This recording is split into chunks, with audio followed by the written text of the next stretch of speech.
سایه‌های خیانت، جایی که پرده از رازهای پنهان زندگی‌ها برداشته میشه. عاشق مردی شدم که بهم حس امنیت میداد، اما یه راز پنهونی همه چی رو نابود کرد. هر روز تو مجله و روزنامه و سایت دنبال کار میگشتم تا یه کاری پیدا کنم. دانشجو بودم و واسه خرج تحصیلم پول نیاز داشتم. به همه اطرافیانم هم سفارش کرده بودم که اگه کاری بود به هم اطلاع بدن. مریم، یکی از دوستام، دایی پولداری داشت. یه روز به هم زنگ زد و با خوشحالی که تو صداش بود گفت: نگینه، یادمه که دنبال کار میگشتی. کار پیدا کردی یا نه؟ جواب دادم: نه هنوز، چیزی پیدا نکردم. با خنده گفت: داییم دنبال یه منشی واسه دفترش میگرده. مثل اینکه از منشی قبلیش راضی نیست و میخواد اخراجش کنه. منم یهو تو به ذهنم اومدی. به داییم تو رو واسه کار پیشنهاد دادم. اونم دنبال یه آدم کاری و مطمئن میگرده. از اونجا که خیلی خوب میشناسمت، تو گزینه مناسبی براش هستی. حالا چیکار کنم؟ باهاش قرار بذارم که تو رو ببینه؟ منم که کلی از شنیدن این خبر خوشحال شده بودم، بدون تردید قبول کردم. واسه ساعت 8 غروب قرار گذاشتیم. داشتم از دانشگاه می اومدم سمت خوابگاه. ناهار خوردم و یه استراحت کردم و پا شدم که آماده بشم. رفتم سراغ لباسام. یه دست لباسی که از نظر خودم مناسب بود انتخاب کردم و یه مقدار خیلی کم هم آرایش کردم. خلاصه آماده ی رفتن شدم. به مریم زنگ زدم. بهش گفتم: کجا موندی؟ دیر نرسیم یه وقت. دوست ندارم پیش داییت بد قول بشم. زودتر بیا که سر ساعت اونجا باشیم. از خوشحالی تو پوست خودم نمی گنجیدم. به هم گفت: نگینه جان، شرمنده، برام کاری پیش اومده، نمیتونم باهات بیام. خودت باید تنهایی بری. به داییم زنگ میزنم. بازم سفارشت رو میکنم. حالا برو، مطمئنم که قبولت میکنه. با خودم گفتم: وای، من تنهایی خجالت میکشم. چجوری تنهایی برم؟ دوباره به خودم اومدم. گفتم: نگینه، تو به این کار نیاز داری و میخوای موقعیتی رو که به دست آوردی از دستش بدی؟ جواب دادم: باشه عزیزم، خودم میرم، مشکلی نیست. تو فقط آدرس رو برام پیامک کن. گفت: نگینه، فقط یه چیز بهت بگم. اگه دایم قبولت کرد، اینو بدون که همه جوره هوای نیروهاش رو داره. با این حرف مریم مصمم‌تر شدم که حتما برم و شانسم رو امتحان کنم. از اونجا که رشته تحصیلیم کامپیوتر بود، میدونستم که از عهده کارم برمیام. خلاصه حرکت کردم به آدرسی که مریم برام پیامک کرده بود. رسیدم به یه ساختمون شیک و تجاری. با آسانسور به طبقه 5 رفتم. روبروی خودم دفتر دایی مریم رو دیدم. سعی کردم به خودم مسلط بشم. در زدم و وارد شدم. به خانومی که اونجا بود گفتم که با آقای رحیمی قرار داشتم. جواب داد: هنوز تشریف نیاوردند. میتونید منتظر بمونید. قبول کردم و یه گوشه رو مبل نشستم. من بچه شهرستان بودم و پدرم کارگر ساده بود. با کلی تلاش و زحمت تونسته بودم دانشگاه قبول بشم. اما زندگی توی شهر دیگه واقعا سخته. اونم مخصوصاً که یه دختر تنها و بدون پشتوانه باشی. هیچ وقت از پدرم درخواست پول نمی کردم، چون می دونستم که نداره تا بهم بده. پسر خالم هم از بچگی ازم خوشش می اومد و به قول خودش خواستگارم بود. ولی من به چشم برادر بهش نگاه می کردم. سواد درست حسابی هم نداشت. همش به هم می گفت درس و دانشگاه چیه؟ زن باید تو خونه بمونه. ولی چون خودش و حرفاش برام مهم نبود، توجهی بهش نمی کردم و فقط متمرکز هدفم بودم.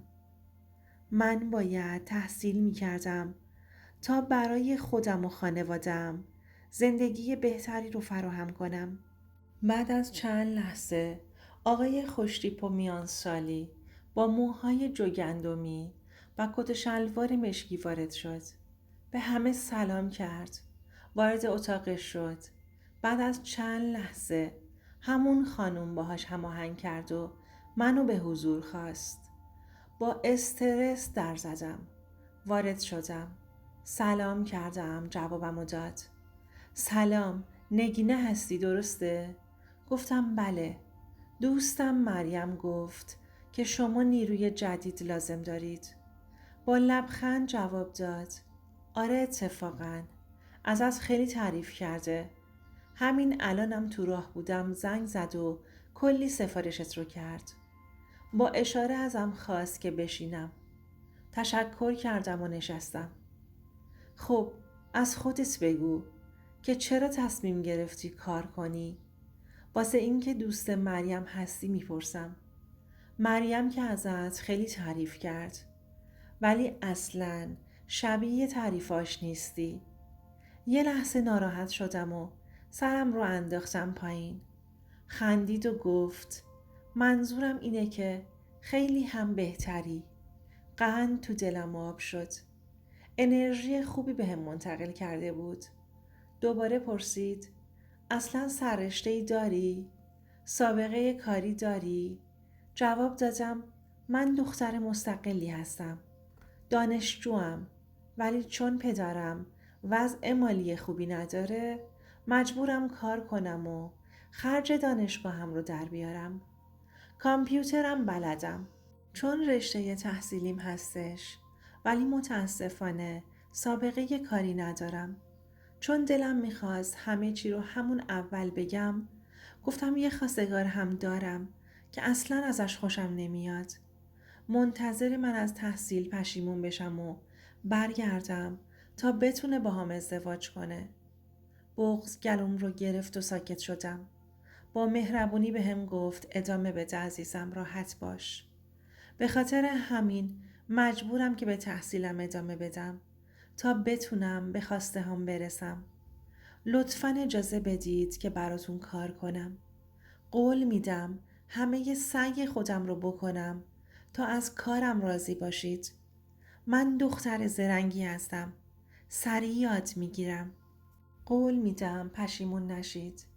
نگاهی بهم انداخت و گفت ممنونم که صادقانه همه چی رو گفتی. ولی شما سابقه کاری نداری و من نمیتونم قبولت کنم. با پررویی کامل خواهش کردم.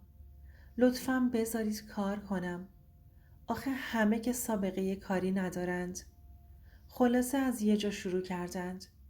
همون جوری که به حرفام گوش میکرد گفت قهوه میخوری؟ با ناراحتی گفتم نه میل ندارم. با اینکه گفتم میل ندارم بازم گوشی رو برداشت و 2 قهوه سفارش داد. بعد از چند لحظه کوتاه آقای مسنی 2 قهوه با شکلات برامون آورد.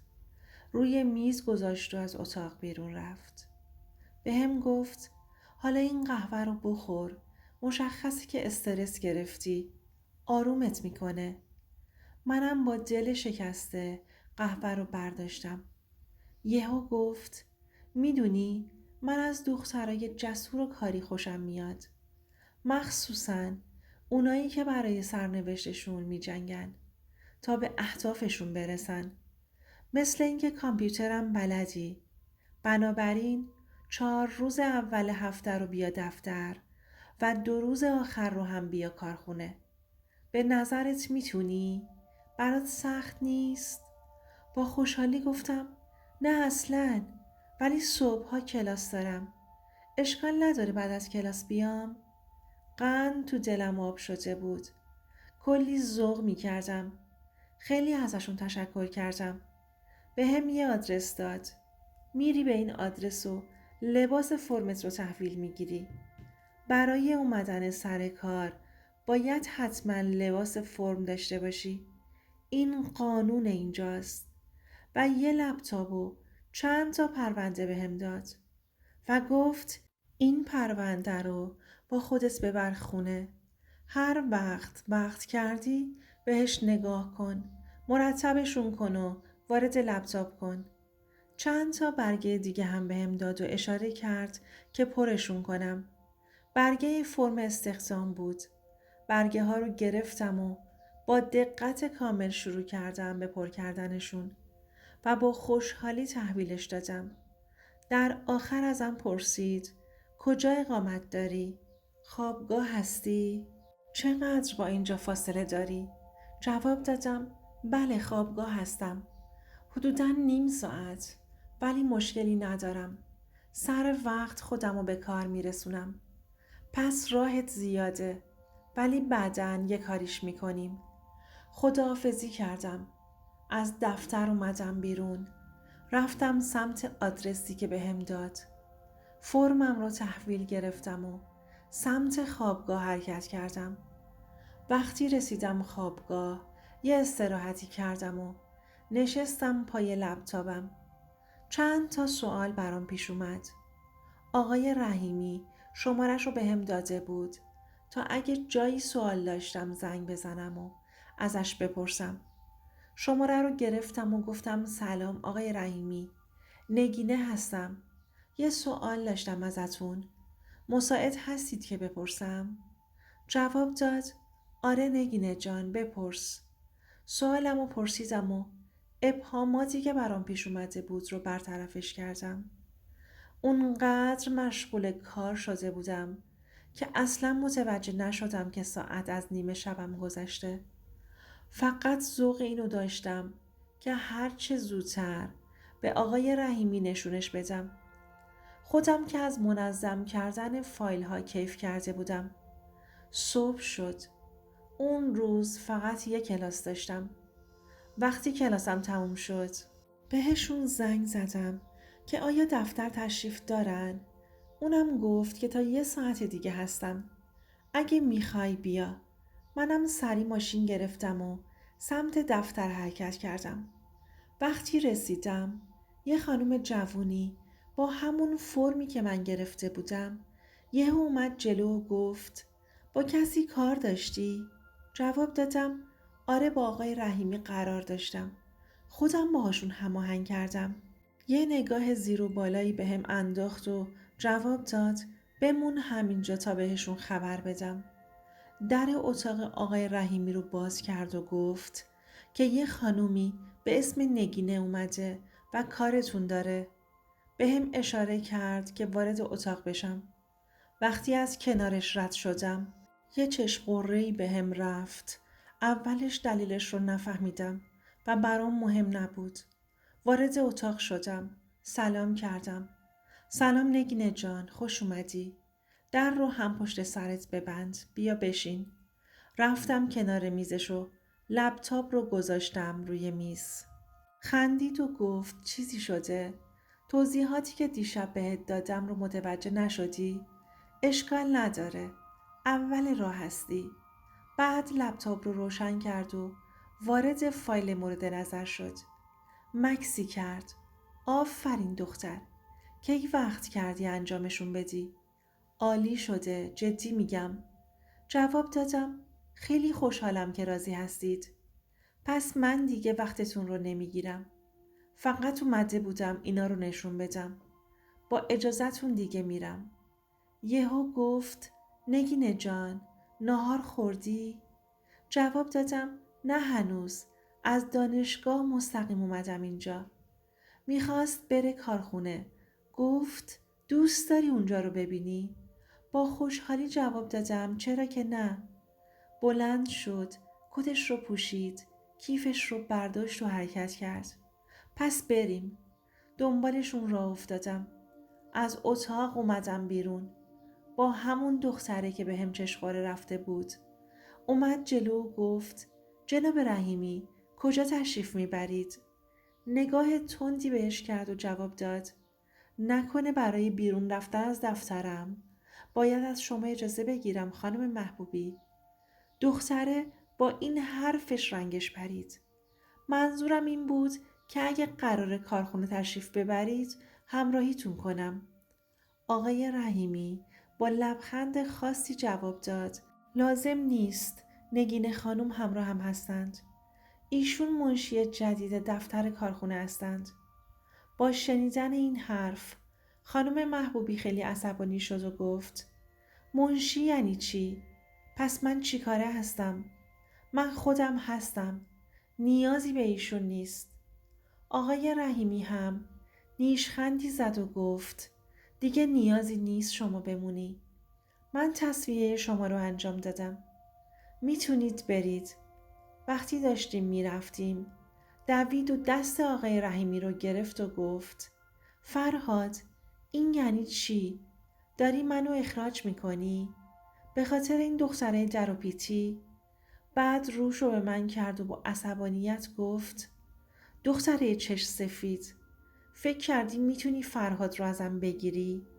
یه مرد پولدار دیدی و دام پهن کردی؟ چشماتو باز کن، منو نگاه کن. هیچ غلطی نمیتونی بکنی. فرهاد مال منه. من که اصلا از حرفاش چیزی متوجه نشدم. آقای رحیمی یه آقایی رو صدا زد و گفت خانم محبوبی تصفیهشون انجام شده. کارشون رو انجام بدید و بدرقشون کنید. اون هم اطاعت کرد. با هم از دفتر اومدیم بیرون. خیلی به هم ریخته بود. منم که جرأت پرسیدن سوالی رو نداشتم. ساکت مونده بودم. سوار ماشین مدل بالای مشکی رنگش شدیم. یه چند وقتی ساکت بود. بعد گفت نمیخوای چیزی بگی؟ احساس میکنم سوالاتی برات پیش اومده. بپرس.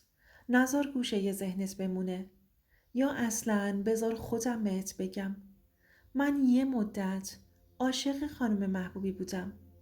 اسمش ساراست. هر کاری که فکرش رو بکنی براش انجام دادم. ولی اون نمک خورد و نمکتون شکوند و از حدش گذشت. رفت با یه پسر جوان دوست شد و به من خیانت کرد. متوجه شدم که داره از موقعیت من و فرصت‌هایی که براش فراهم کردم سوء استفاده میکنه. من هم یه اخلاقی دارم که به انسانها فقط یه بار فرصت میدم، نه بیشتر. بعد از زندگیم حذفشون میکنم. به همین راحتی.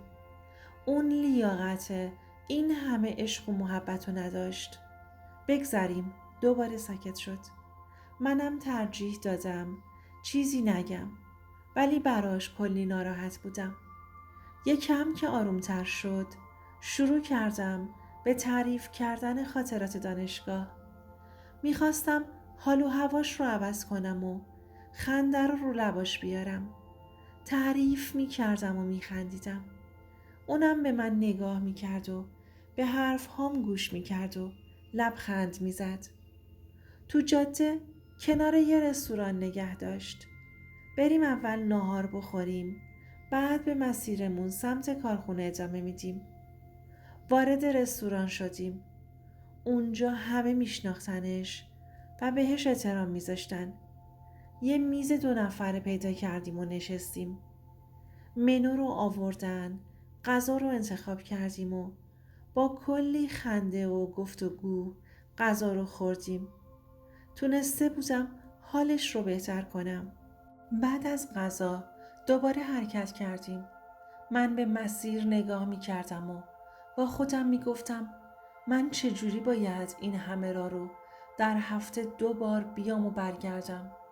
انگار فکرم رو خوند. گفت نگران نباش. نمیذارم تنهایی این مسیر رو رفت آمد کنی. خودم همراهیت می کنم. با شنیدن این حرف نفس راحتی کشیدم. به کارخونه رسیدیم. در باز شد و داخل محوطه شدیم. ماشین رو پارک کردیم و پیاده شدیم. رفتیم داخل. خیلی دوست داشتم ببینم، چون دفعه اولم بود کارخونه ای رو از نزدیک می دیدم. وارد محیط کارخونه شدیم. از بس صدای دستگاه ها زیاد بود، مجبور بودیم بلند بلند صحبت کنیم. کلی کارگر مشغول به کار بودند و لباس های فرم یک دست پوشیده بودند. از دیدن محوطه کارخونه و دستگاهاش به وجد اومده بودم و آقای رحیمی برام با اشتیاق توضیح میداد. یه چند ساعتی اونجا گشت زدیم و بعدش برگشتیم دفتر. یه سری کار تو دفتر بود که باهاش کمک کردم تا سریعتر انجام بشن. بعد هم حرکت کردیم سمت خوابگاه. بهشون گفتم من خودم میرم، شما زحمت نکشید. فقط تو مسیر هر جا براتون مقدور بود نگه دارید. اینجوری خجالت میکشم. به هم نگاهی انداخت و گفت من رفیق نیمه راه نیستم. خودم میخوام همراهیت کنم. اینجوری بیشتر کنارتم، چون شاد بودنت حال و هوامو عوض میکنه. با شنیدن این حرف کلی ذوق کردم. آخر روز اول که دیدمش خیلی آدم خشک و مغروری بود، ولی امروز متفاوت تر بود. برعکس خیلی هم عاطفی شده بود. با خودم گفتم سارا چطور تونسته بود یه همچین آدمی خیانت کنه؟ واقعا که بعضی ها لیاقت اینجور آدم ها رو ندارن. تو فکر اینا بودم که گفت چیزی شده؟ تو فکری؟ جواب دادم نه همینجوری. خلاصه رسیدیم خوابگاه و من پیاده شدم و خداحافظی کردم. شامم رو خوردم که بخوابم. اومدم گوشیم رو بذارم روی ساعت که دیدم آقای برزگر به هم پیام داده که فردا برنامه‌ت چیه؟ جواب دادم هیچی، کار خاصی ندارم. نوشت پس ساعت 11 میام دنبالت. میخوام چند تا جا برم. اگه دوست داری و کاری نداری با هم بیای. نوشتم چشم، باعث افتخاره. خوابیدم و صبح زود بیدار شدم. یه دوش گرفتم. رفتم لباس بپوشم. اما همه لباسام معمولی و ساده بود. اما چاره‌ای نداشتم. فقط همین چند دست لباس رو داشتم. به ناچار یه لباس اسپورت رو انتخاب کردم و پوشیدم. آماده شدم. سر ساعت 11 اومد دنبالم. برام جالب بود که اونم تیپ اسپورت زده بود. از کت و شلوار خبری نبود. خلاصه یه سری وسایل خونه میخواست. به هم گفت که نظر خانوم ها تو این زمینه ها بهتره. همه چی میخواست. از ظرف و ظروف گرفته تا کالای خواب و غیره. دونه دونه همه رو خریدیم. وقت نهار شد. رفتیم یه جا نهار خوردیم. دوباره شروع کردیم به خرید کردن. ما بقیه چیزها اصلا متوجه نشدیم که شب شد. رفتیم شام رو هم بیرون خوردیم. منو رسوند خوابگاه. ازم کلی تشکر کرد که همراهش بودم. روز بعد کلاس داشتم. از دانشگاه یه راست اومدم خوابگاه. لباس فرم رو پوشیدم و لپتاپم رو برداشتم و سمت دفتر حرکت کردم. همون لحظه دیدم که سارا از دفتر اومد بیرون. تا چشماش به من افتاد خودشو محکم به من کوبید و از بغلم رد شد. مشخص بود که عصبانی هستش. بهش محل ندادم و وارد دفتر شدم. آقای رحیمی تا منو دید گفت چرا رنگت پریده؟ با سارا روبرو شدی؟ گفتم آره.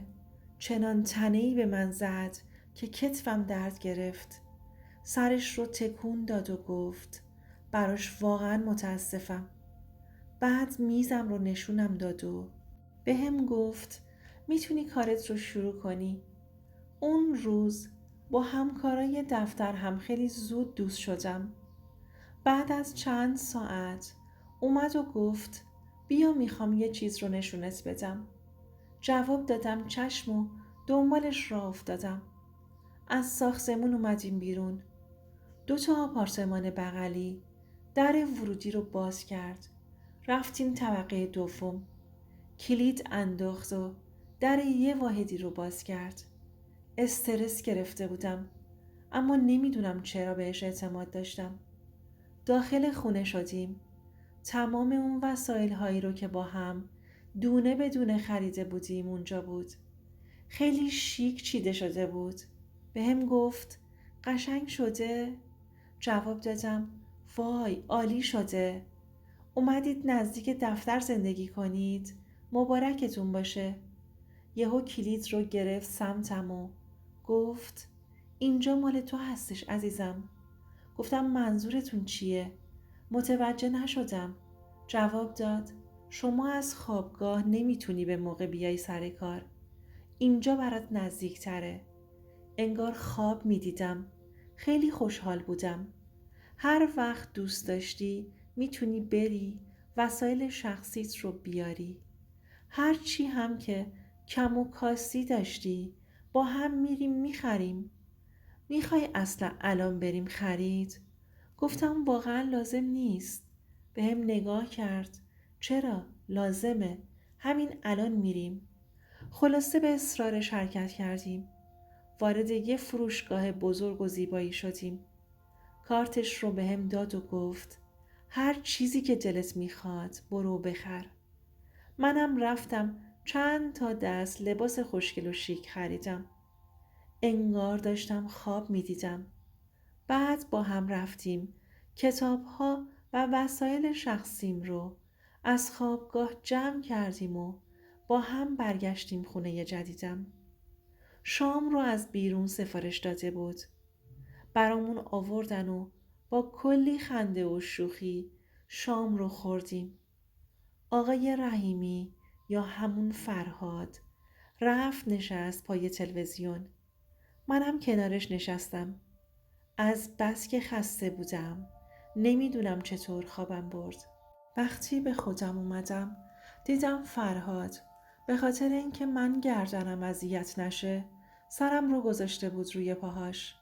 اصلاً متوجه نشده بودم چطور روی پاهاش خوابیده بودم. اونم واسه این که من بیدار نشم همون جوری نشسته خوابیده بود. انقدر مظلوم خوابیده بود که بی اختیار دستم رفت روی صورتش. تا دستم صورتش رو لمس کرد چشماشو باز کرد و نگاهش به نگاهم افتاد. فرهاد همون دستم رو گرفت و بوسید. منو بلند کرد و به طرف اتاق خوابم هدایت کرد.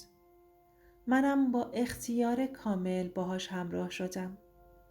انگار دارم چندین سال باهاش زندگی می کنم. راحت بودم. انگار نه انگار که اون رئیسم بود. خلاصه نفهمیدم که چی شد. فقط اینو می دونستم که لحظه فوق‌العاده‌ای رو داشتم تجربه می کردم. نمیدونم چقدر طول کشید که خوابمون برد. صبح وقتی که پا شدم دیدم فرهاد زودتر بلند شد و برام صبحانه هم آماده کرده. انگار یه رویا بود. دیشب اولین تجربه عمرم رو داشتم. فکرش هم برام لذت بخش بود. یهو به خودم اومدم. دیدم که عاشقش شدم. اونم خیلی دوستم داشت. از کاراش و رفتاراش مشخص بود. موقع صرف صبحونه کلی نازم کرد و حرفهای قشنگ بهم زد. دلم نمیخواست اون روز تموم شه. با خودم حرف میزدم که چجوری اینجوری شد.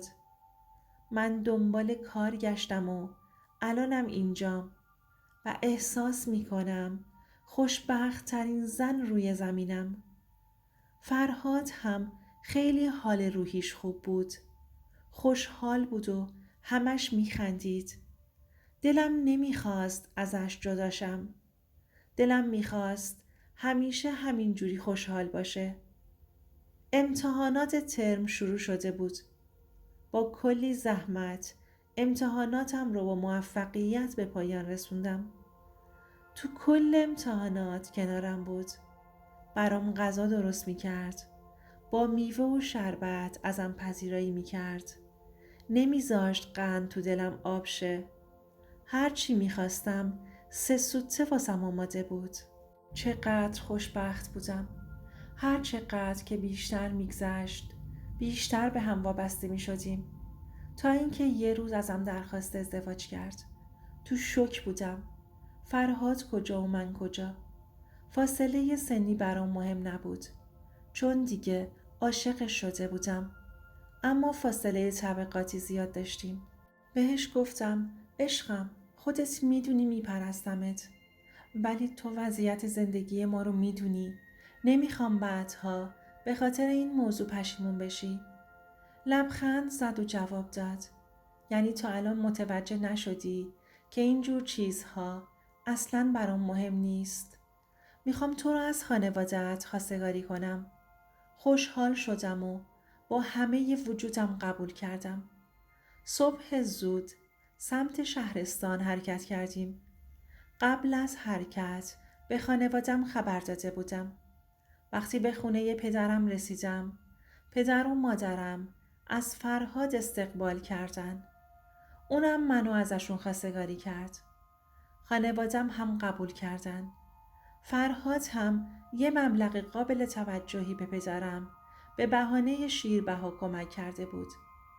واسه این که ناراحت نشه کلمه شیربها رو آورده بود. پدرم هم رفت دنبال یه حاجی که ما رو با هم محرم کنه. صیغه محرمیتمون جاری شد. فرهاد زیر لب می گفت خانم خوشگله، تا روز عروسی نباید به هم دست بزنی ها. و بعد دوتایی یواشکی می خندیدیم. کارمون اونجا تموم شد و خداحافظی کردیم. راه افتادیم. هر دوتامون کلی خوشحال بودیم. چشای فرهاد برق می زد. از ته قلبش خوشحال بود. رسیدیم خونه. اون شب هم مثل شب‌های گذشته به بهترین شکل گذشت. کارای عروسی رو هم داشتیم انجام میدادیم. یه روز صبح دیدم فرهاد پریشونه. گفتم عزیزم چرا پریشونی؟ چیزی شده؟ گفت نه چیزی نیست. رفتم براش قهوه مورد نظرش رو آماده کردم. دلم نمی اومد ناراحتیش رو ببینم. خلاصه آماده شدیم. رفتیم سمت دفتر. من با دقت کارها رو انجام می دادم. دلم نمیخواست رابطمون خدشه‌ای وارد بشه. اونم به هم حقوق خوبی میداد. منم میتونستم از حقوقم برای خانواده‌ام بفرستم. مادرم هم دعام میکرد.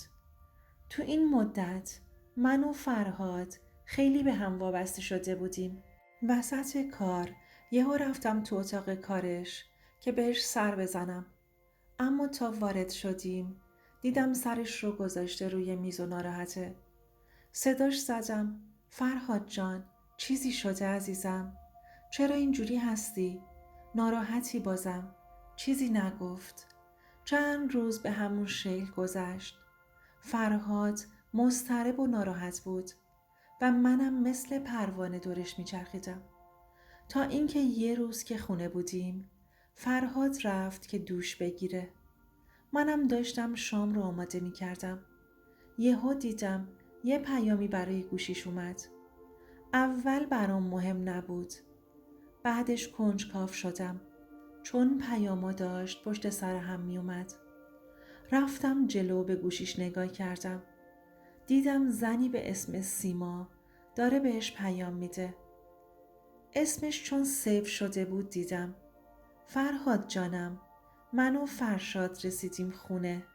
ایران هستیم. تو کجایی؟ چرا نیومدی؟ مسافرتی عزیزم؟ یهو همه چی مثل آوار سرم خراب شد. فرهاد زن داشت و به هم اینو نگفته بود. مونده بودم چی کار کنم. تمام خوشی‌ها و امیدهام یه باره روی سرم آوار شدن. نشستم روی زمین و سرم رو توی دستام گرفتم. بغض گلوم رو فشار میداد. میخواستم فریاد بزنم. این چه سرنوشتی بود که داشتم؟ چرا فرهاد بهم نگفته بود که متأهله؟ اصلاً چرا من خودم ازش نپرسیده بودم؟ چون گفته بود با سارا به هم زده، فکر می کردم تو زندگیش فقط همون یه زن بوده. اصلاً به فکرم خطور نمی کرد. اگه زن داشته باشه دیگه چرا با سارا بود؟ چرا حالا با منه؟ چی کار می تونستم بکنم؟ من عاشق فرهاد شده بودم و عروس هجلش. وقتی که فرهاد از حموم اومد بیرون، منو یهو دید که روی زمین نشستم. گفت چرا روی زمین نشستی دختر؟ با خنده گفت این مبل شیک اینجاست. بعد دید نه، دارم اشک میریزم. پرسید چیزی شده؟ گفتم فرهاد چی کار کردی با من؟ تو زن داری؟ یهو شوکه شد. همون جوری که تو چشام نگاه میکرد.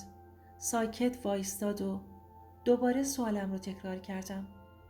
برای بار دوم با صدای آهسته گفت آره. 5 سالی میشن که رفتن واسه ادامه تحصیل پسرم خارج. گفتم چرا به من نگفتی؟ من چه گناهی کرده بودم که بازیم دادی؟ منو عاشق خودت کردی. من الان چی کار میتونم بکنم؟ منو از پدرم خواستگاری کردی. آبروم رو جلوی خانواده‌ام بردی. بدبختم کردی. فرهاد گفت نگران نباش، من عقدت میکنم. اما من دیگه نمیتونستم ادامه بدم. زن و بچهش هم چشم انتظارش بودن. خوابگاه هم امضا زده بودم که میخوام اونجا رو ترک کنم. کجا رو داشتم برم؟ حالم بدجوری خراب بود. دلم میخواست بمیرم. بهش گفتم برو بیرون، میخوام تنها بمونم. ازت متنفرم فرهاد. فرهاد هرچی سعی کرد نتونست آرومم کنه. به ناچار لباسش رو پوشید و از خونه رفت بیرون. من موندم و با یه عالم بدبختی. نه راه پس داشتم نه راه پیش. نمیدونستم چی کار باید بکنم. به زندگی باهاش ادامه بدم یا نه. چجوری میتونستم زندگیم رو نجات بدم؟ شما بگید من چی کار کنم؟ چجوری خودم رو آروم کنم؟ آیا از عشقم جدا بشم یا همونجوری باهاش ادامه بدم؟ لطفاً راهنماییم کنید. اگر این داستان براتون تاثیرگذار بود و احساس میکنید که ارزش دیده شدن رو داره، کانال رو ساب کن و ویدیو رو با دوستات به اشتراک بذار تا این ویدیو بیشتر و بهتر شنیده بشه.